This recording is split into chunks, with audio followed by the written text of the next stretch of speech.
بسم الله الرحمن الرحيم. السلام عليكم ورحمة الله وبركاته.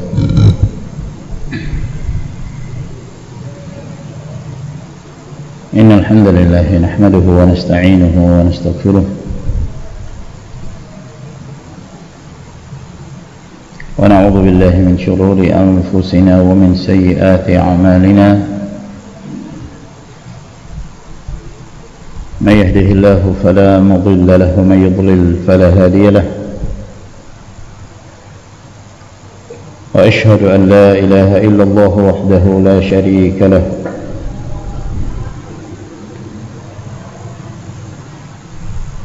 وأشهد أن محمدا عبده ورسوله.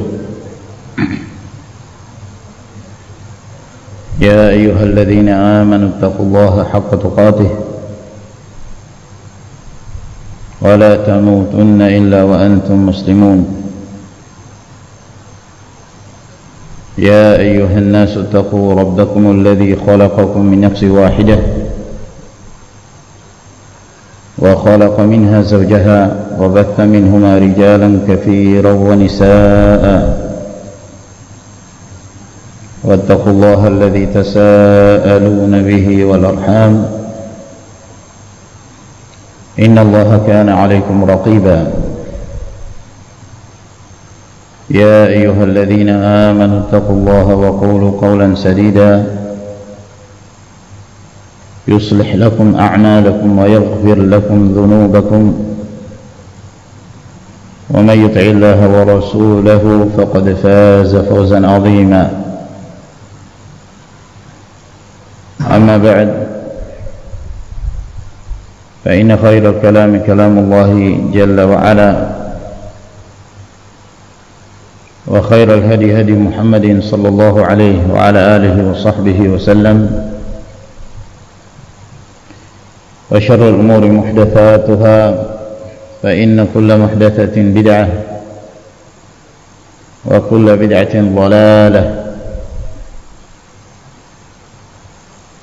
إخوتي الكرام، والحمد لله Allah Jalla wa'ala masih memperkenankan kita untuk kembali berkumpul pada kajian rutin kita di sore hari ini, hari yang ke-17 dari bulan Ramadan tahun 1442 Hijriah, yang bertepatan dengan tanggal 29 April tahun 2021. Kembali kita melanjutkan kajian kita dari pembahasan Kitabus Shiyam dari Umdatul Ahkam min Kalam Khairil Anam, karya Al-Allamah Abdul Ghani bin Abdul Wahid Al-Maqdisi rahmatullahi ta'ala alaih. Dan pada pertemuan kita di sore hari ini kita memasuki hadis yang ke-18 dari Kitabus Shiyam dari Umdatul Ahkam, dan ini adalah hadis yang terakhir yang disebutkan pada bab yang kedua, bukan akhir pembahasan, tapi hadis yang terakhir pada bab yang kedua dari Kitabus Shiyam. Masih ada bab-bab yang berikutnya.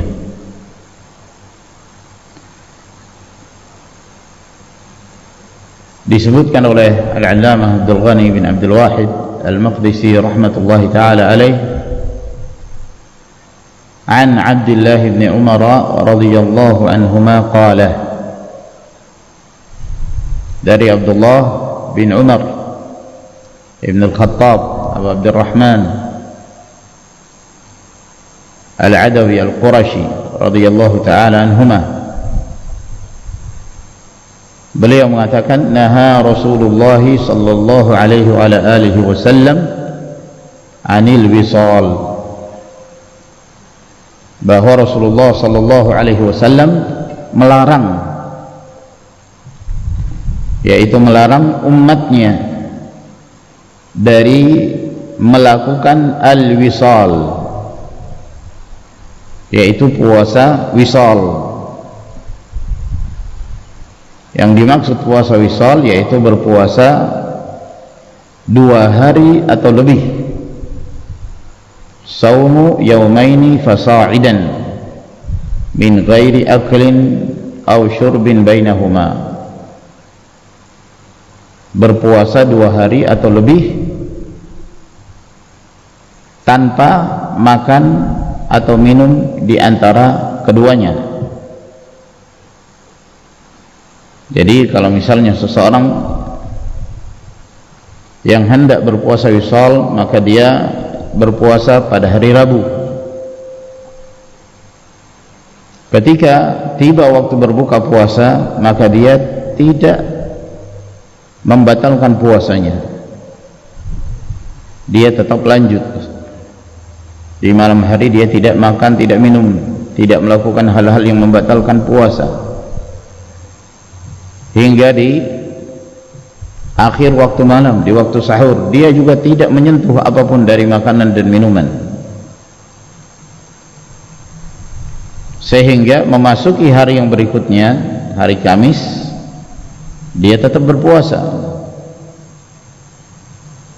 Jadi di malam itu dia tidak mengkonsumsi apapun dari makanan dan minuman, dan dia tidak mendekati keluarganya hingga keesokan harinya, hingga terbenamnya matahari. Jadi Rabu, Kamis dia berpuasa.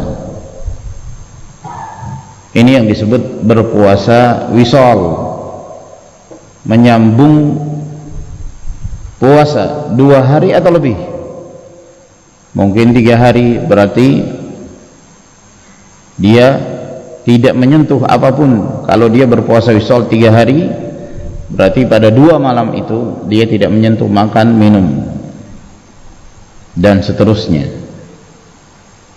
Kata Abdullah bin Umar radhiyallahu anhuma bahwa Rasulullah sallallahu alaihi wasallam melarang dari berpuasa wisal.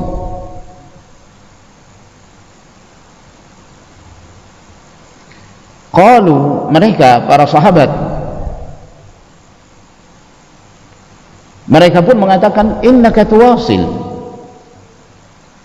Jadi mengapa para sahabat ini sebahagian mereka berpuasa wisal? Karena mereka melihat Nabi sallallahu alaihi wasallam melakukannya, sehingga mereka mengatakan, engkau wahai Rasulullah melakukannya, engkau berpuasa wisal.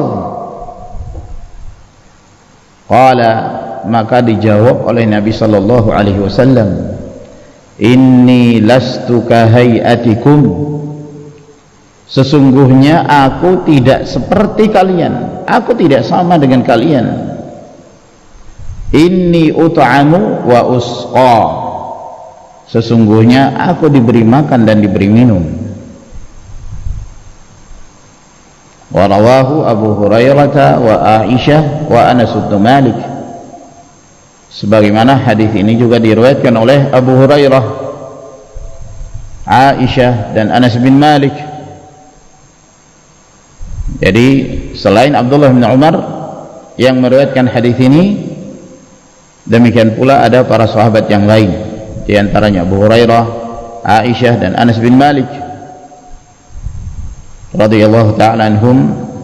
Mereka seluruhnya meriwayatkan hadis tentang larangan Rasulullah sallallahu alaihi wasallam kepada umatnya untuk berpuasa wisal. Wa li Muslimin an Abi Sa'id al-Khudri radhiyallahu anhu, dan dalam riwayat Imam Muslim dari Abu Sa'id al-Khudri radhiyallahu anhu bahwa Rasulullah sallallahu alaihi wasallam mengatakan, fa ayyukum, maka siapa di antara kalian, arada ayyuwasila, yang hendak berpuasa wisal, falyuwasil ila sahari, maka hendaknya dia menyambung puasanya hanya sampai di waktu sahur. Artinya pada saat dia hendak melakukan wisal, kata Nabi sallallahu alaihi wasallam, boleh dia berpuasa wisal tapi tidak menyambung puasa dengan hari yang berikutnya. Malam hari dia boleh tidak berbuka puasa, tidak menyentuh makanan dan minuman, namun ketika di waktu sahur, maka itu adalah batas akhir. Jangan dia menyambung ke hari yang berikutnya. Fal yuwasil ila sahar, hendaknya dia menyambungnya hingga waktu sahur saja, tidak lebih dari itu. Dalam riwayat yang lain yang diriwayatkan oleh Bukhari dan Muslim dari hadis Abu Hurairah, bahwa ketika Rasulullah sallallahu alaihi wasallam melarang para sahabat dari berpuasa wisal, maka ada seorang dari kaum muslimin, dia mengatakan, fa innaka ya Rasulullah tuwasil, sesungguhnya engkau wahai Rasulullah melakukan puasa wisal, yakni engkau melarang kami untuk melakukannya, sementara kami melihat perbuatanmu. Engkau wahai Nabi sallallahu alaihi wasallam berpuasa wisal. Maka Rasulullah sallallahu alaihi wasallam pun menjawab, kata beliau, wa ayyukum mithli, siapa di antara kalian yang seperti aku? Inni abitu yut'imuni rabbi wa yasqini, aku ini di malam hari Allah azza wa jalla yang memberi makan kepadaku, yang memberi minum kepadaku, sehingga aku tidak sama seperti kalian. Kalau aku, kata Nabi alaihi salatu wassalam, Allah tabaraka wa ta'ala yang memberi makan kepadaku dan yang memberi minum kepadaku, walaupun secara zahir bahwa beliau tidak makan dan minum. Nah, ketika Nabi sallallahu alaihi wasallam menyebutkan alasan beliau berpuasa wisal, bahwa beliau tidak sama seperti yang lainnya, ternyata sebagian para sahabat mereka tetap ada yang melanjutkan puasa wisal, karena mereka melihat Rasulullah sallallahu alaihi wasallam, Rasulullah berpuasa wisal, maka apa yang dilakukan oleh Nabi sallallahu alaihi wasallam asal hukumnya boleh dilakukan oleh umat ini. Sehingga para sahabat mereka tetap melanjutkan, mereka berpuasa wisal sebagaimana Rasulullah sallallahu alaihi wasallam berpuasa wisal. Falamma abau ayyantahu 'anil wisal, ketika para sahabat tersebut mereka enggan untuk berhenti dari berpuasa wisal setelah Nabi sallallahu alaihi wasallam melarang mereka, mereka tetap lanjutkan berpuasa wisal. Maka Nabi sallallahu alaihi wasallam menyambung puasanya, wa shala bihim yauman thumma yauman, beliau menyambung satu hari yang berikutnya, beliau sambung lagi dengan hari yang berikutnya, tanpa makan, tanpa minum.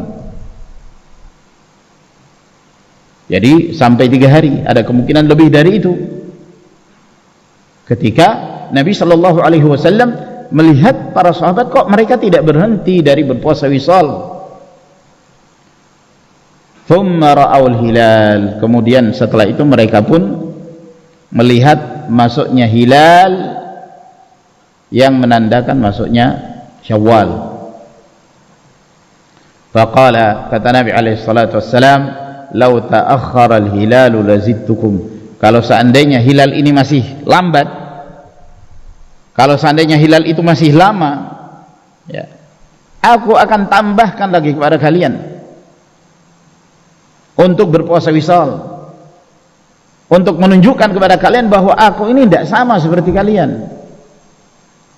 Aku berpuasa wisal tidak mengapa, karena Allah azza wa jalla yang memberi makan dan minum kepadaku. Kalian tidak sama, ya.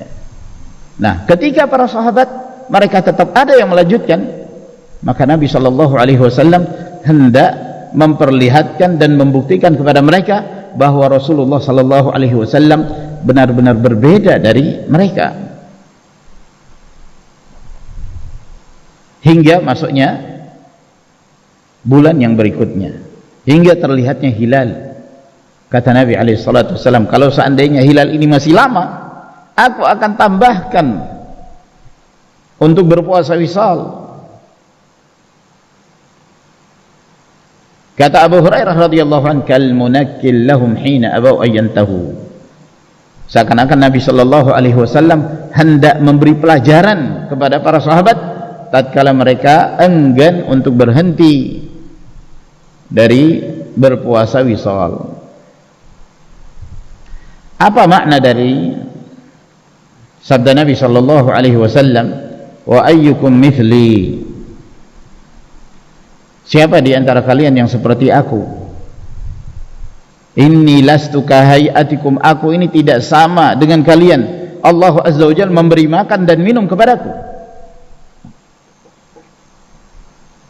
Ada sebagian para ulama yang memahami sabda Nabi SAW ini secara zahir, bahwa di malam-malam puasa itu, walaupun secara penampakan Nabi terlihat tidak makan dan tidak minum, namun Allah Azza wa Jalla yang memberi rezeki kepada Rasulullah SAW makanan dan minuman sebagai bentuk kemuliaan yang Allah Azza wa Jalla berikan kepada Rasulnya SAW. Jadi walaupun secara zahir tidak nampak Rasulullah makan dan minum, tapi sebenarnya beliau makan dan minum. Allah yang memberikan makanan dan minuman kepada beliau. Ini pendapat yang pertama.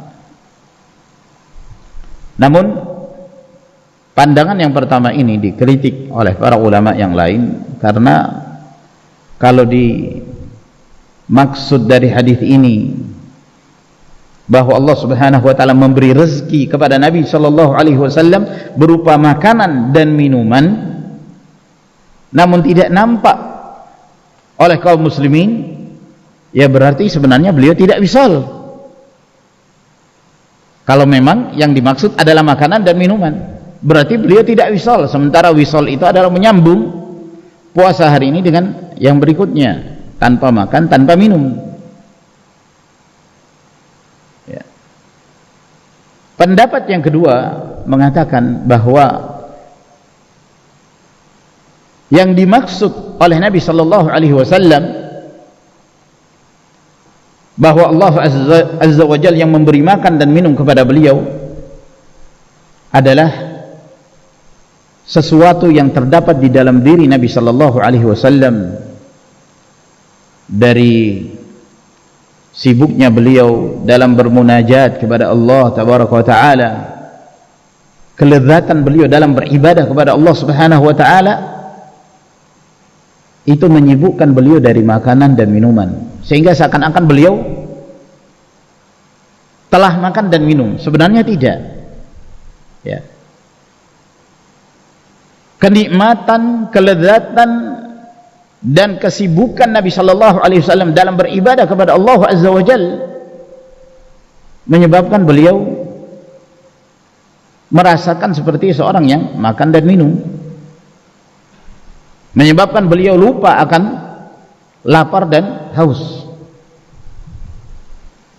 Yang menyebabkan beliau kuat untuk tetap melanjutkan puasanya adalah ketaatan beliau kepada Allah tabaraka wa taala, sehingga beliau tidak merasakan lemah pada saat berpuasa wisal. Dan ini yang disebutkan oleh sebagian para ulama, di antaranya Al-Khattabi, demikian pula Ibnul Qayyim rahimahullah dalam Zadul Ma'ad. Beliau mengatakan yahtamilu ayyakuna al-murad, bahwa ada kemungkinan yang dimaksud dari sabda Nabi sallallahu alaihi wasallam ini ma yughadhihi Allahu bihi min ma'arifihi wa ma yufidhuhu ala qalbihi min ladzati munajatihi wa qurrati 'ainihi biqurbihi wa na'imihi bihubbihi. Apa yang Allah Subhanahu wa taala berikan kepada beliau dari ma'rifatullah, beliau mengenal Allah Azza wa Jalla, dan apa yang dirasakan dalam hati Nabi sallallahu alaihi wasallam berupa kenikmatan dan kelezatan dalam bermunajat kepada Allah, ya, merasakan sebuah kenikmatan dengan kedekatan beliau kepada Allah Azza wa Jalla, dan kenikmatan dalam mencintai Allah Tabaraka wa Ta'ala. Kata Ibn Al-Qayyim rahimahullah, wa man lahu adna tajribah wa syauqin ya'lamu istighna' al-jismi bi ghidha'il qalbi war ruh an kathirin min al-ghidha'il hayawani wa la siyama al-farhan al-dhafir bi matlubihi alladhi qarrat 'ainuhu bi mahbubihi. Barang siapa yang mencoba hal ini, ya, ketika dia merasakan ada satu kenikmatan, ada satu kerinduan, kecintaan dalam beribadah kepada Allah Subhanahu wa Ta'ala, maka dia akan merasakan dengan rasa cintanya, dengan rasa nikmatnya dia dalam melakukan ibadah, menyebabkan dia merasa tidak membutuhkan hal-hal yang dapat dikonsumsi oleh fisiknya, oleh tubuhnya, disebabkan karena beliau telah mendapatkan konsumsi makanan minuman ke dalam hatinya, yaitu nikmatnya beribadah, kelezatan dalam bermunajat kepada Allah Subhanahu wa Ta'ala. Itu dirasakan lebih bermanfaat, sehingga dia merasa kuat dengan itu. Apalagi ketika seorang merasa gembira meraih apa yang menjadi harapannya, apa yang menjadi keinginannya untuk mendapatkan sesuatu yang dicintai. Sehingga pendapat yang kedua ini, ya, memahami bahwa yang dimaksud oleh Nabi Shallallahu Alaihi Wasallam bahwa Allah Azza wa Jalla memberi makan dan minum kepadaku, yaitu makanan dan minuman untuk ruh dan hati beliau, ya, bukan makanan dan minuman seperti yang kita ketahui, tapi sesuatu yang mengkonsumsi kalbunya, ruhnya, sehingga dia merasakan sebuah kenikmatan, kelezatan, sibuknya dia dengan kedekatan dirinya kepada Allah Subhanahu wa Ta'ala, menyebabkan dia, ya, tidak lagi memperhatikan makanan dan minuman tersebut, dan dia tetap merasa kuat, mampu untuk melakukan ibadah tersebut, seperti kemampuan seorang yang makan dan minum di malam hari, ya. Dan pendapat ini memiliki sisi kekuatan, ya, kalau ditinjau dari makna dari puasa wisal tersebut, sebagaimana yang telah kita terangkan. Dalam hadis ini ada beberapa faedah, di antaranya bahwa Rasulullah sallallahu alaihi wasallam melarang umatnya dari puasa wisal.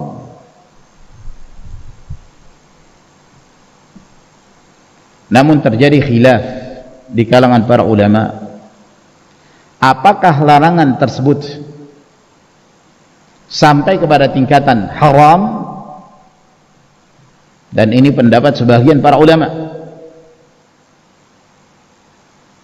Mereka mengatakan bahwa hukum berpuasa wisal adalah haram,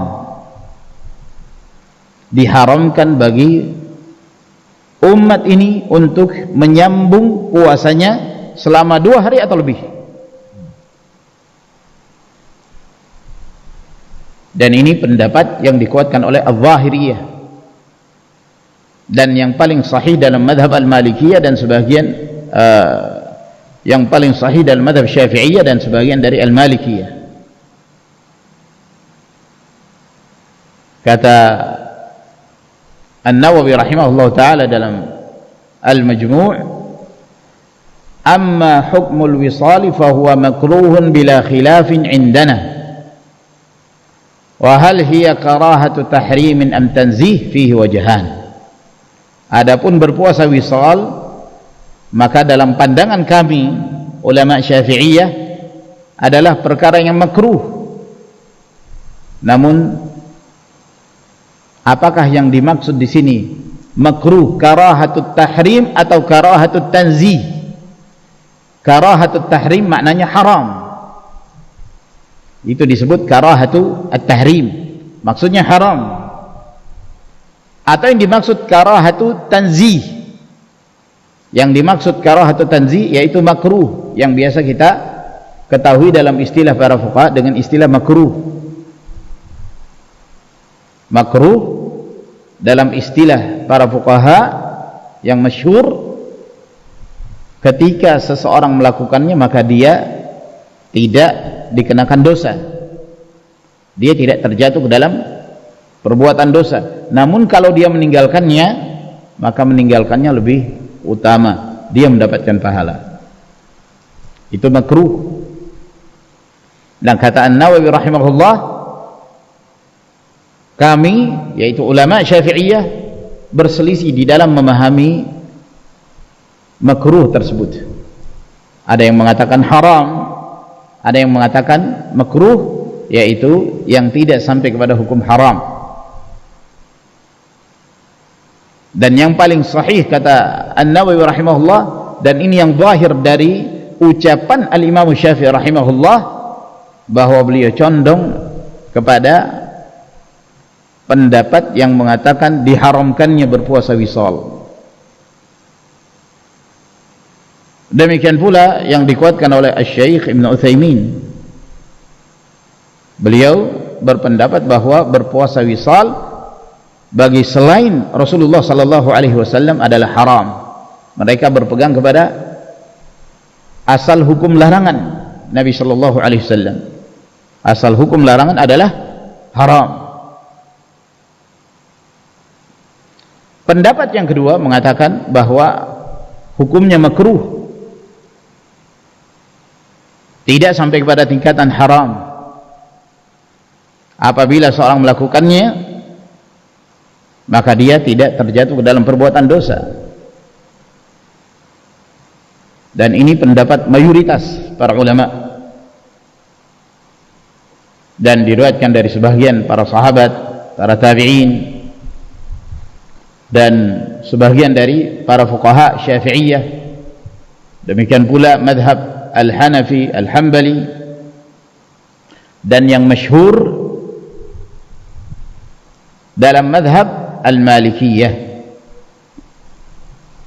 Dan pendapat ini dikuatkan oleh Asy-Syaikh Abdul Aziz bin Baz rahimahumullahu ta'ala, bahwa larangan tersebut itu tidak sampai kepada tingkatan haram. Dan yang zahir wallahu ta'ala alam, pendapat yang kedua yaitu makruh, ini pendapat yang lebih mendekati kebenaran, yang lebih kuat.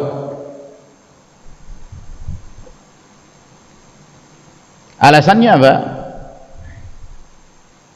Alasannya bahwa Rasulullah sallallahu alaihi wasallam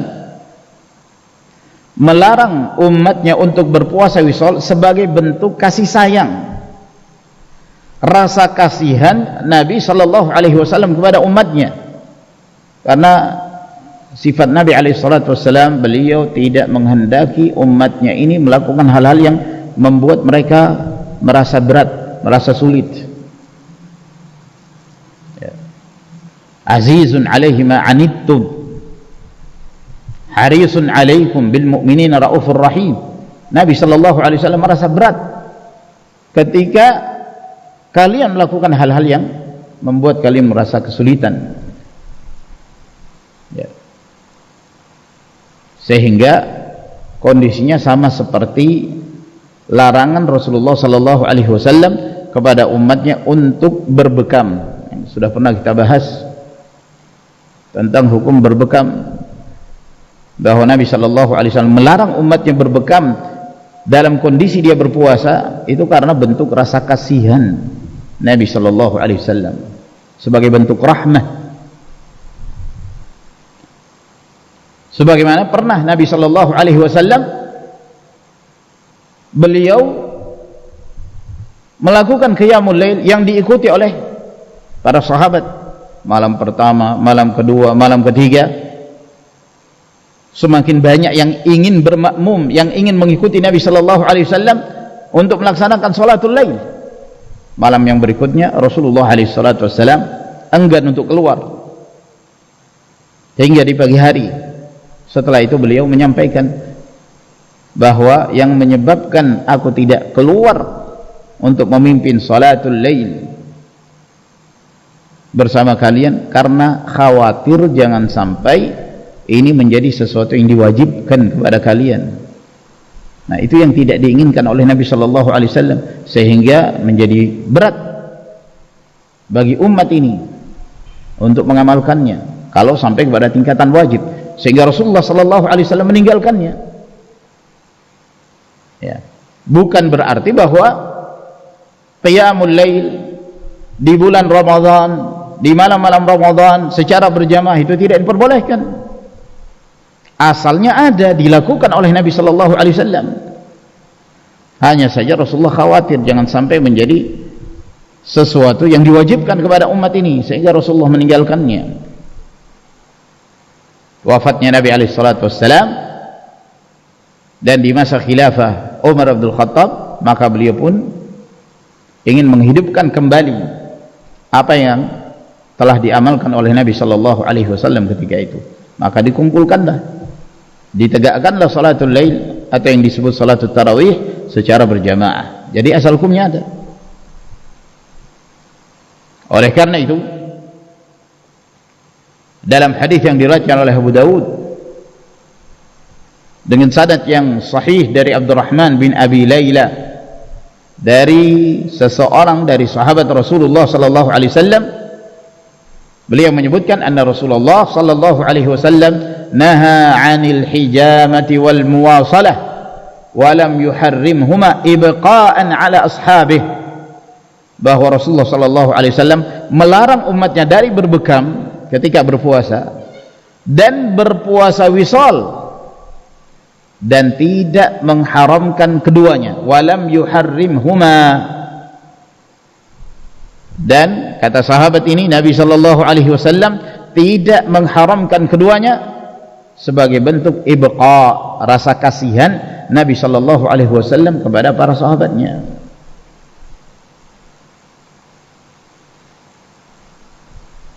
Dan di dalam hadis yang diriwayatkan oleh Imam Al-Bukhari dari Nafi' dari Abdullah bin Umar radhiyallahu taala anhuma, ketika Nabi sallallahu alaihi wasallam telah melarang para sahabatnya untuk berpuasa wisal, sementara sebagian para sahabat masih melakukannya. Akhirnya Nabi sallallahu alaihi wasallam menampakkan bahwa beliau tidak sama dengan mereka. Beliau berpuasa wisal, sahabat mengikutinya puasa wisal juga. Fasyaqqa alaihim fanahahum, maka menyulitkan mereka yang berpuasa wisal, sehingga Nabi sallallahu alaihi wasallam melarang mereka berpuasa wisal karena beliau melihat mereka merasa berat, merasa sulit berpuasa wisal. Hanya karena mereka melihat Nabi sallallahu alaihi wasallam melakukannya, mereka ingin mencontoh Rasulullah sallallahu alaihi wasallam. Tapi Rasulullah dari satu sisi kasihan melihat mereka. Akhirnya beliau melarang, jangan kalian melakukannya. Para sahabat mengatakan, wahai Rasulullah, engkau juga berpuasa wisal. Maka Nabi sallallahu alaihi wasallam mengatakan, aku ini tidak sama seperti kalian. Di malam hari aku tetap diberi makan dan minum oleh Allah Subhanahu wa ta'ala.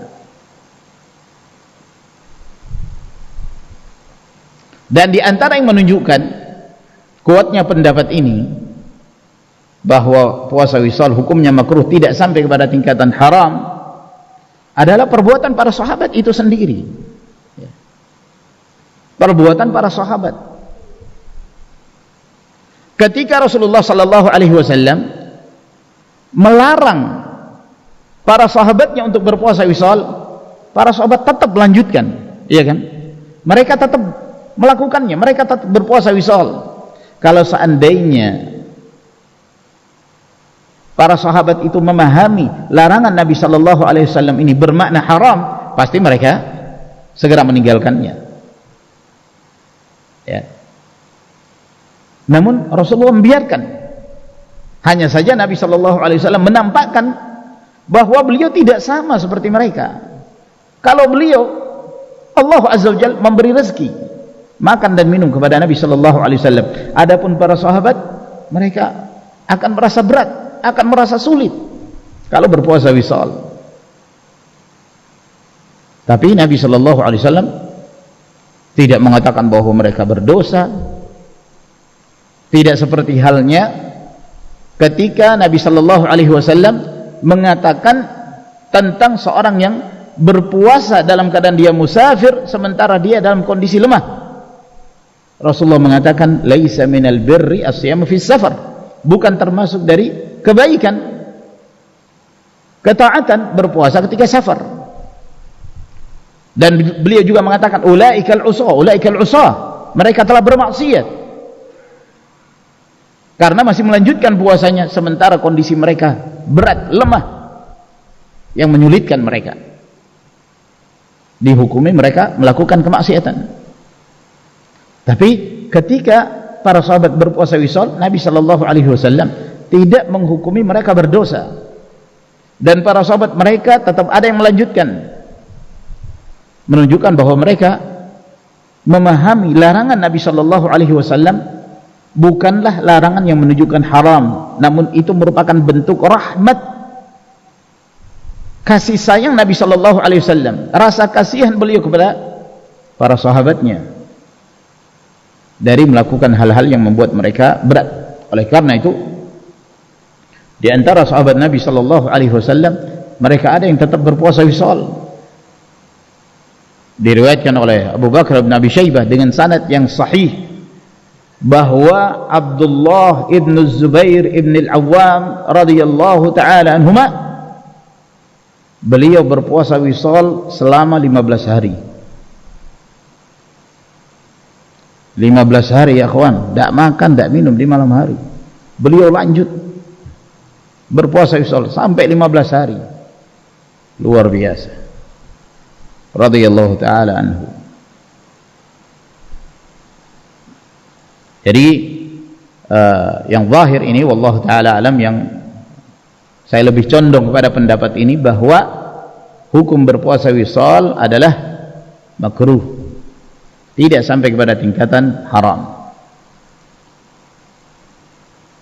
Dan di antara faedah dari hadis ini bahwa apabila seseorang hendak melakukan puasa wisal, maka diperbolehkan berpuasa wisal hingga waktu sahur, tidak menyambungnya dengan hari yang berikutnya, sebagaimana yang disebutkan dalam hadis Abu Sa'id, fal yuwasil ila sahar, maka hendaknya dia menyambung puasa tersebut hanya sampai di waktu sahur, jangan menyambung ke puasa atau ke hari yang berikutnya.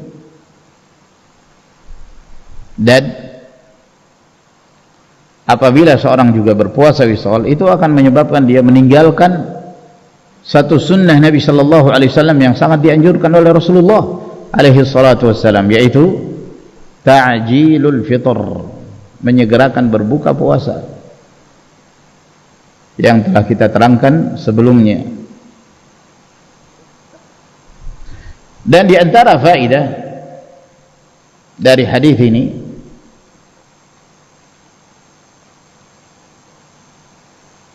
menunjukkan bahwa hukum asal perbuatan Nabi sallallahu alaihi wasallam adalah hujjah bagi umatnya.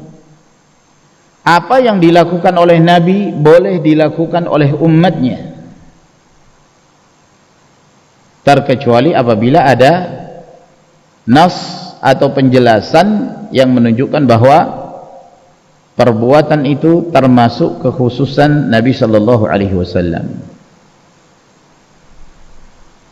Asal hukumnya apa yang dilakukan oleh Nabi, maka itu boleh dilakukan oleh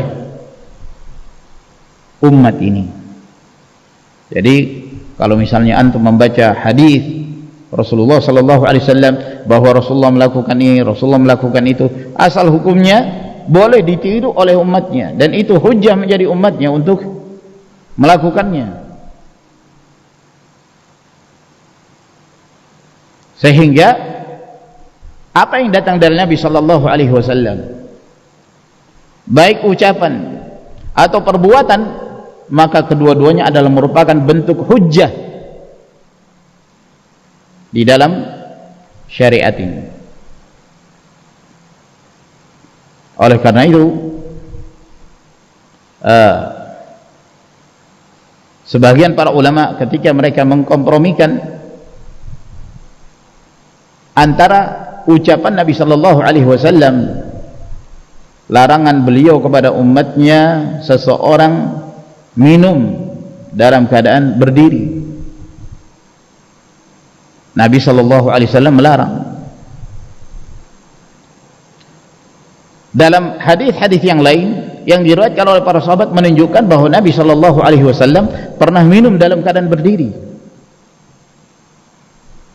Maka sebagian para ulama mengatakan kedua-duanya hujjah.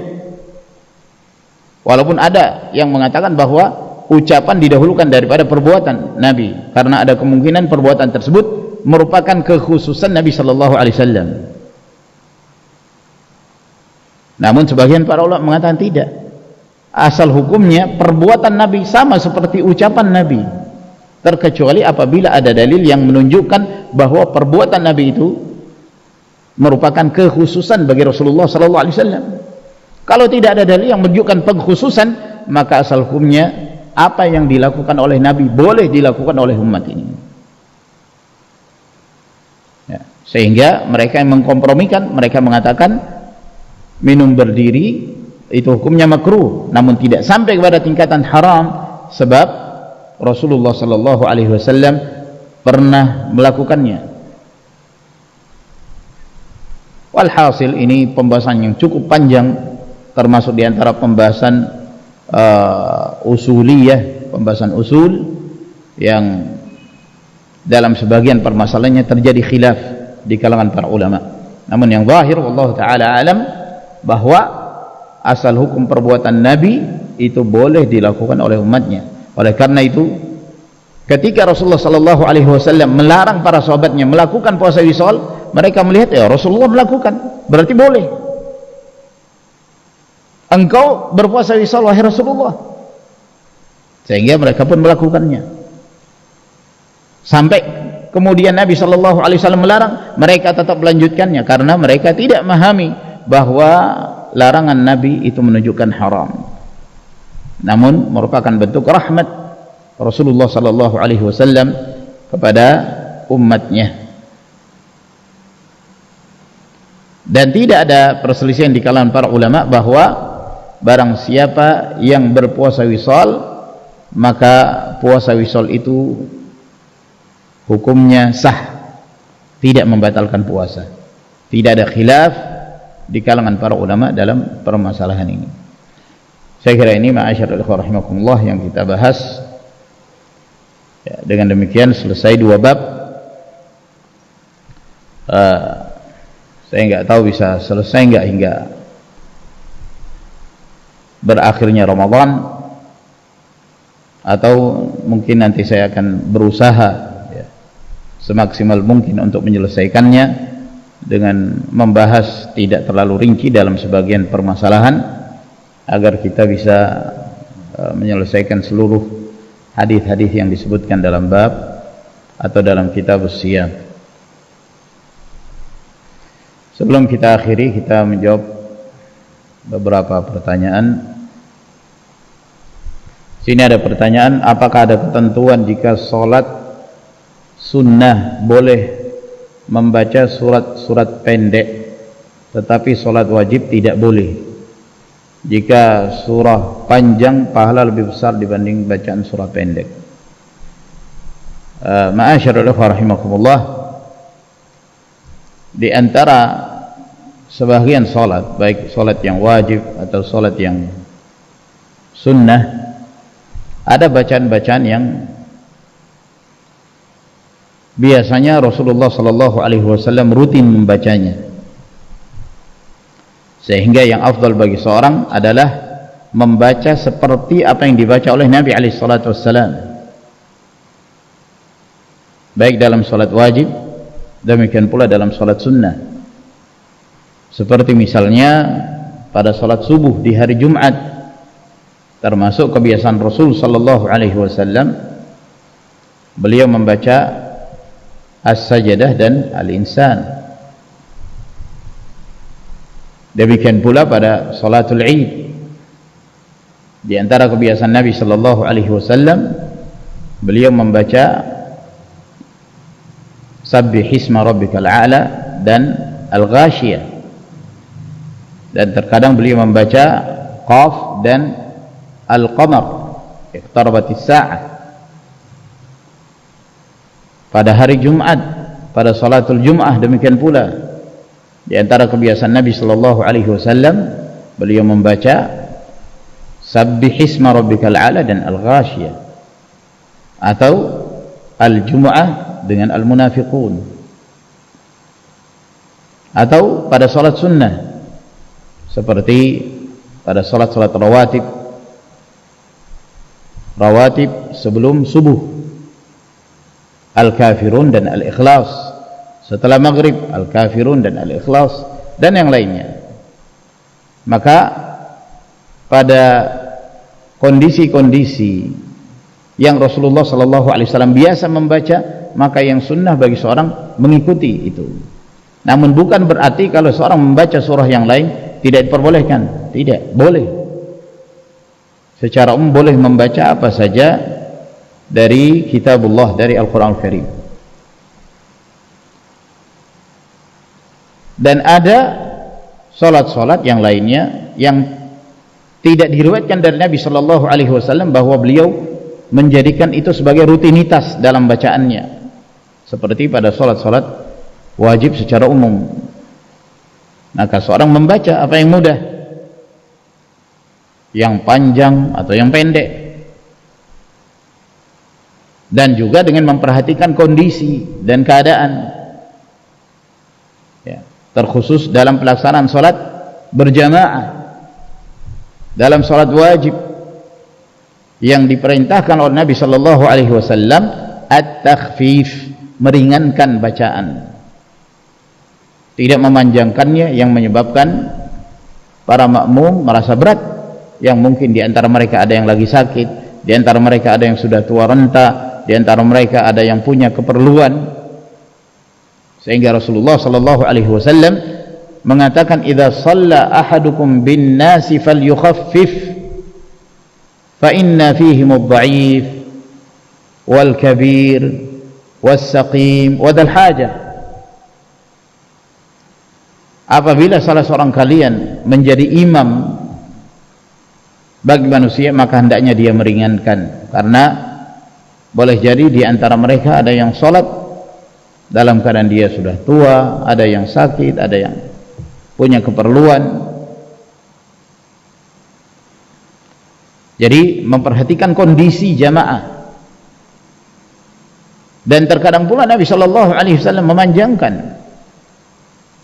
memanjangkan dalam salatul jamaah. Beliau pernah membaca suratul A'raf pada salat maghrib. Beliau pernah mengerjakan salat zuhur. Ketika di rakaat pertama ada salah seorang sahabat batal salatnya karena beliau ingin buang hajat. Beliau keluar dari shaf lalu kemudian berangkat untuk buang hajat. Dahulu kalau mereka buang hajat itu pergi ke tempat yang jauh. Pergi ke tempat yang jauh, tidak seperti sekarang. Masuk rumah di sana ada toilet. Kalau dahulu enggak, menjauh. Setelah itu sahabat ini kembali, lalu dia bersuci, lalu dia kembali ke masjid, dia masih mendapati Nabi sallallahu alaihi wasallam di rakaat yang pertama, panjang. Karena para makmum siap untuk hal itu. Kalau sekarang keluar untuk buang hajat, selesai sudah, padahal toiletnya di samping masjid. Jadi terkadang Nabi sallallahu alaihi wasallam memanjangkan karena melihat para makmum siap. Jadi tergantung dengan kemaslahatan dan kondisi yang ada. Asal hukumnya apabila seorang menjadi imam hendaknya dia meringankan. sebagaimana yang disebutkan oleh Nabi sallallahu alaihi wasallam. Wa idza shalla ahadukum li nafsihi falyutawwil ma syaa. Kalau seorang salat sendiri, silakan dia memanjangkan sesukanya. Sebagaimana Rasulullah sallallahu alaihi wasallam juga pernah mengerjakan salatul lail bersama Hudzaifah. Maka Nabi sallallahu alaihi wasallam membaca suratul Baqarah sampai khatam, dilanjutkan ke surah An-Nisa, dilanjutkan ke surah Ali Imran. Ini salat jamaah, salatul lail, bukan salat wajib. Subhanallah. Itu pun bacaannya tidak cepat. Melewati ayat rahmat, beliau mohon rahmat kepada Allah. Melewati ayat azab, beliau berlindung diri kepada Allah subhanahu wa ta'ala. Nah, yang kalau mungkin saja kalau imamnya sholat berjamaah qiyamul lail seperti itu, dia salam belakang habis jamaah, sholat sendiri dia. Jadi semuanya dikembalikan kepada kondisi, ya. Asal hukumnya dalam sholatul jamaah, seorang hendaknya melihat orang yang paling lemah di antara mereka, jangan mempersulit. Nabi sallallahu alaihi wasallam pernah marah kepada salah seorang sahabatnya karena terlalu memanjangkan salatnya dalam salatul jamaah. Pertanyaan yang berikutnya, ana masih punya hutang puasa dari tahun lalu sebanyak 20 hari karena nifas. Namun ana baru mengganti puasa 2 hari sebelum Ramadan tahun ini. Jadi masih berhutang 18 hari. Karena ana masih menyusui. Alhamdulillah tahun ini ana ikut berpuasa. Apakah boleh ana membayar hutang puasa tahun lalu setelah Ramadan tahun ini? Ikuti kajian sebelumnya. Tak tahu pertemuan yang keberapa itu, ketika kita membahas tentang permasalahan qada, ya, yang kesimpulannya bahwa apabila seseorang memiliki hutang puasa Ramadan lalu kemudian memasuki Ramadan yang berikutnya dalam keadaan dia masih memiliki hutang puasa, tidak ada kewajiban bagi dia kecuali mengqadha. Jadi kalau hutangnya sisa 18 hari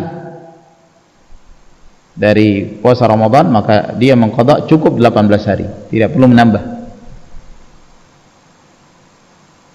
Namun apabila dia hendak berbuat kebaikan tambahan dari amalan saleh, dia mengqadha sekaligus dia memberi makan pada orang miskin sebagaimana yang diriwayatkan dari sebagian para sahabat Nabi sallallahu